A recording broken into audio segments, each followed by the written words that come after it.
I believe that the whole United States is mourning with me. And if the death of my son can mean something to the other unfortunate people all over the world, then for him to have died a hero would mean more to me than for him just to have died. Emmett Lewis Till, a name attached to tragedy, an American story of racial injustice that continues to be replicated today. A story that resonates with African Americans as they continue to struggle for freedom and equality in America. The tragic story of 14-year-old Emmett Till began on August 24, 1955, inside Bryant's Grocery and Meat Market, located in Money, Mississippi. On that fateful day, Till allegedly whistled at a white woman, Carolyn Bryant. 4 days later, Bryant's husband, Roy, and his half-brother, J.W. Millam, drove to the home of Till's great-uncle, Mose Wright, forcibly dragging Till away from his family around 2:30 a.m. Till was brutally beaten, dragged to the edge of the Tallahatchie River, and shot in the head. His body was then tied to a 150-pound cotton gin fan with barbed wire before Bryant and Millam pushed him into the river. On August 31, 1955, Till's tortured, decomposed, and naked body floated to the surface of the Tallahatchie River. Till's mother, Mabie Till Mobley, convinced Mississippi officials to send her son's body to Chicago. Upon seeing his mutilated remains, Mobley decided to hold an open casket service for the world to see what had been done to her son in the Jim Crow South.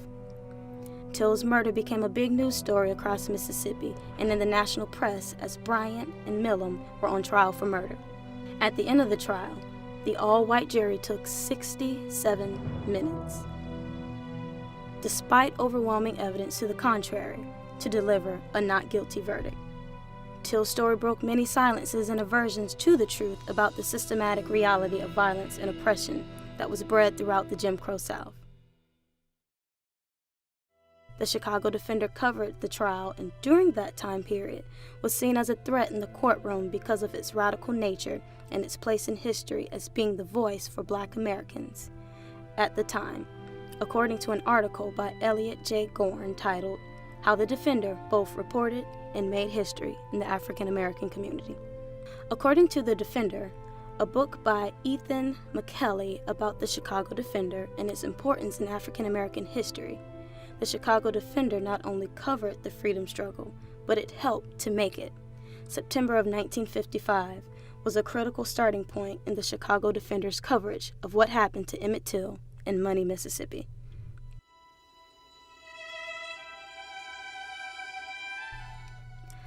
According to the Emmett Till Project, a website commemorating the 60th anniversary of the 1955 murder and trial of Emmett Lewis Till, and the Defender, written by Ethan McKelly, the Chicago Defender was founded in 1905 and was one of the most influential Black journalistic periodicals of the 20th century.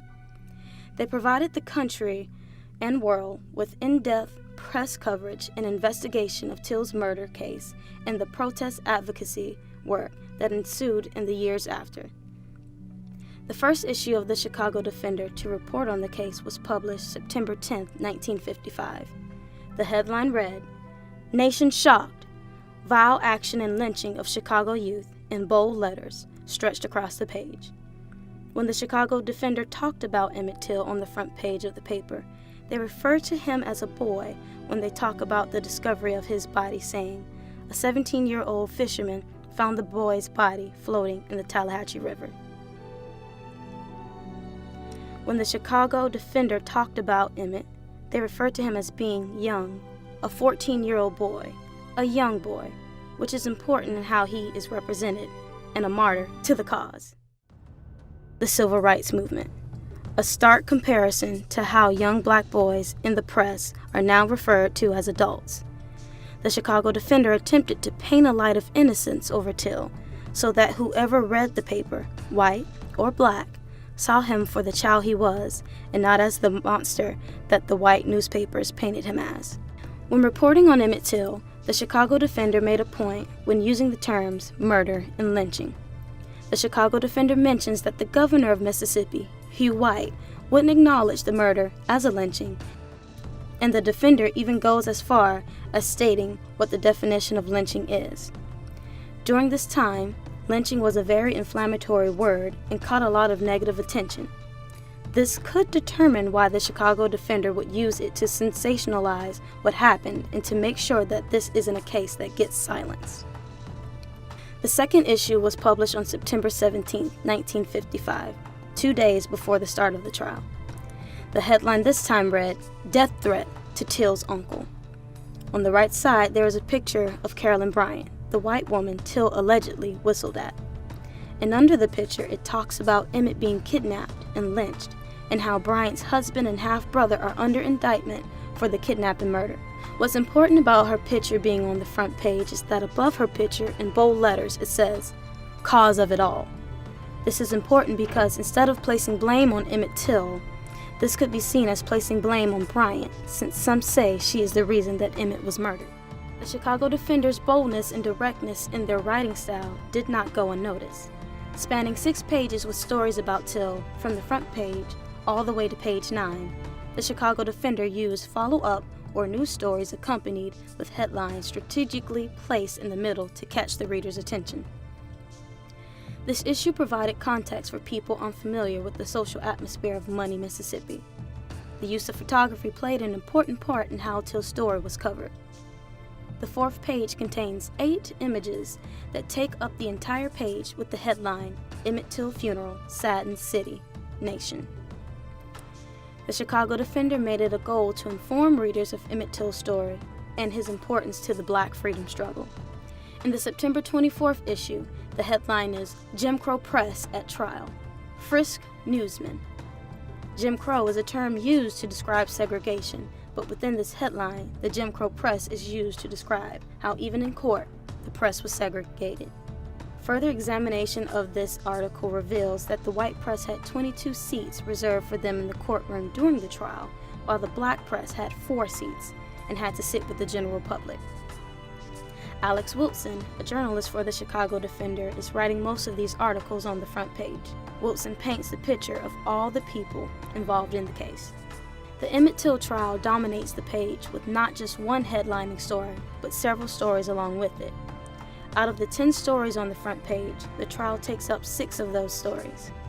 You might even consider it to be 7 stories, while the 7th article, "Luckier Than Till, 3 Kidnapped, Beat Alabama Youth," isn't directly connected to the trial. It's about a young black man who was kidnapped and beaten by 3 white males over a misunderstanding. He was luckier than Till because he survived, and the 3 white males were investigated by the FBI and later charged. The Chicago Defender connects the 2 stories and chooses to specifically highlight another southern state to demonstrate the effects of Jim Crow in the South.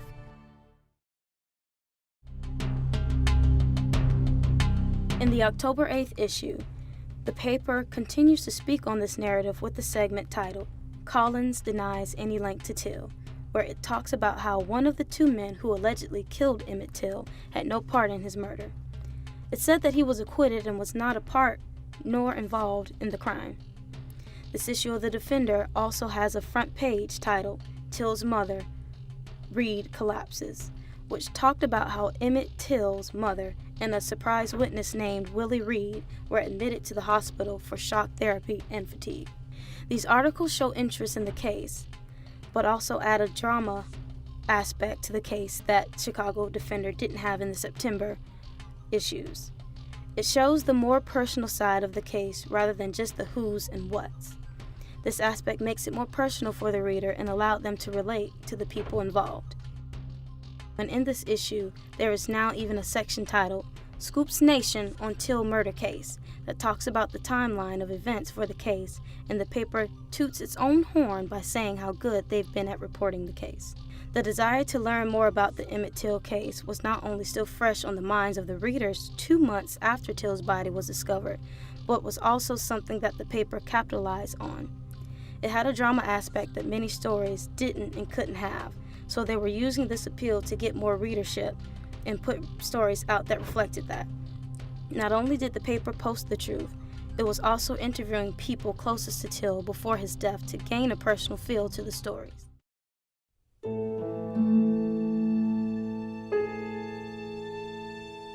According to the Black Press, Soldiers Without Swords, a documentary about the history of the Black press, it discusses how the white press never reported on anything that happened with African Americans. According to the documentary, it stated that the white press made it seem like African Americans didn't exist. The Chicago Defender was not objective and was the voice of Black people during the Civil Rights era.